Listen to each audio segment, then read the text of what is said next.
That right in front of me is a real steam locomotive. Yeah.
You'll see a sign next to a tree, and on that tree you'll see a yellow line painted on it, showing you guys how high the water could rise over this rail line there in that flood of 1867. Those stone bridge piers down into the lower left, being built in the 1880s. You'll also see a goose.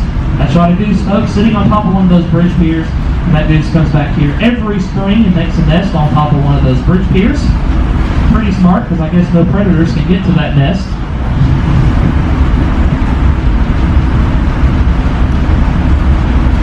Now, also in 1910, the Southern Railway would double-track this main line to allow trains to pass in either direction, going in and out of the city of Chattanooga. It was a very busy rail line, being one of their main lines in between Chattanooga and Knoxville, as well as Chattanooga and Atlanta. So they double-tracked it to allow trains to pass in either direction, and they would also straighten the rail line out. That original right-of-way will actually crisscross the one we are on today. At several locations, you may notice some old cross ties laid out in the woods. We've actually placed those there to show you guys where that original right-of-way was once located. The rail line we just now crossed over, the CSX main line between Chattanooga and Atlanta, that was the very first rail line built into the city of Chattanooga in 1850 by the Western and Atlantic Railway. Now, the Western Atlantic Railway was actually owned by the state of Georgia and originally was not given permission to be built into the state of Tennessee until a gentleman by the name of Colonel James Whiteside, who was a Tennessee state legislator, lobbied for the construction of the Western and Atlantic into the city of Chattanooga. And that rail line was then completed in the city of Chattanooga in 1850. Now, that rail line is actually still owned by the state of Georgia, but is actually leased out to CSX. So yes, the state of Georgia still owns property in the state of Tennessee. We're passing by by one of our freight customers known as Allied Metals, taking in large box cars full of aluminum and zinc products in by those box cars that Norfolk Southern will give to us at Grand Junction. We then bring it down to the warehouse facility for them to unload, and they melt them down into larger blocks of aluminum and zinc, and then ship them across country to different manufacturing facilities to be turned into different products. So besides Allied Metals, we also service Enterprise South Industrial Park, home to the Volkswagen plant, ABM Milling Sugar Processing Plant, as well as Tag Manufacturing, which makes attachments for Komatsu, backhoes, and excavators.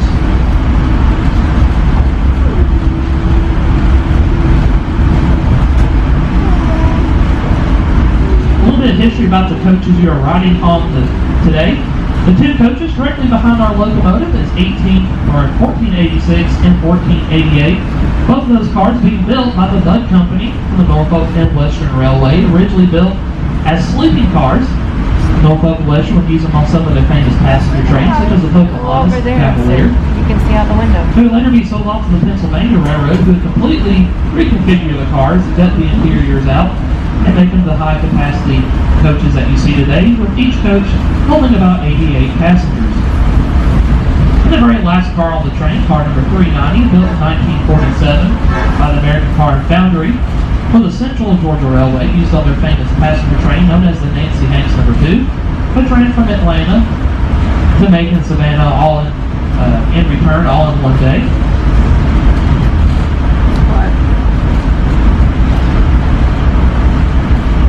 We'll soon be passing over our third bridge over Tunnel Boulevard. Now this road got its name because originally it passed through a tunnel under the rail line. But in the 1950s, the Southern Railway would actually abandon this rail line in place of a new rail line to bypass Missionary Ridge. And once they did that, the city of Chattanooga came through and removed the dangerous one-lane tunnel, giving us a tunnelless Tunnel Boulevard.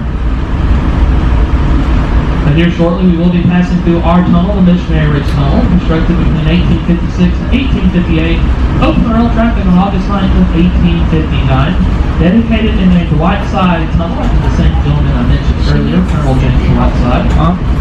At that point, this became not only a Tennessee state legislator and a very important business person here in the city of Chattanooga, but also vice president of the East Tennessee and Georgia Railway.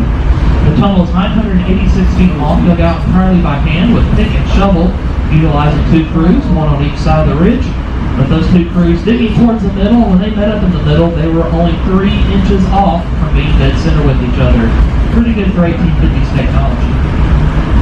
Now, if you happen to have a flashlight with you today, the flashlight apps on your phone, if I could take those out, hold them up against the windows of the cars as we pass through the tunnel. The tunnel walls will only be about 12 to 15 inches away from the side of the train. Now, this tunnel would be the reason for the rail line's abandonment. This was a single-track tunnel on a busy double-track main line that only one train could pass through at a time, creating a huge traffic jam of trains on both sides of the ridge trying to enter and exit Chattanooga. So that's when the Southern Railway would build a brand new rail line to bypass Missionary Ridge. That was the rail line we may have noticed back at Grand Junction, now operated by Norfolk Southern.